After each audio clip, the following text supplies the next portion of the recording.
చేనేత కార్మికులకు మీరు చూస్తే ఏదైతే హ్యాండ్లూమ్ ఉంటే 200 యూనిట్లు కరెంటు ఉచితంగా ఇస్తున్నాం. పవర్ లూమ్స్ ఉంటే 500 యూనిట్ల కరెంటు ఉచితంగా ఇస్తున్నాం. ఇంకో పక్కన ఎవరైతే చేనేత బట్టలు నేస్తే జీఎస్టీ కూడా రాయితీ చేశాం.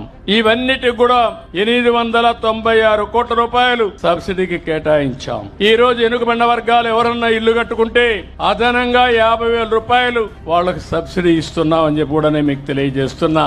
ఎవరైనా మీరు ఎస్సీలున్నారు, ఒక్క పైసా ఖర్చు లేకుండా సూర్య ఘర్ మీద వాళ్లకు ఉచితంగా సోలార్ ప్యానెల్స్ పెట్టే ఏర్పాటు చేస్తున్నాం. అంటే మీరు ఒక్క పైసా పెట్టక్కర్లేదు.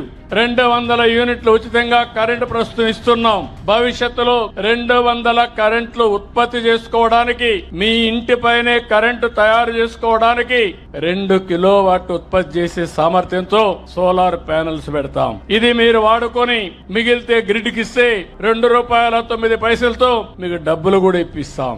ఒకవేళ పగటిపూట కరెంటు ఉత్పత్తి చేసి రాత్రిలో మళ్లీ కరెంటు కావాలంటే గ్రిడ్ కి ఇచ్చి మళ్ళా రాత్రి తీసుకునే అవకాశం ఉంటుంది.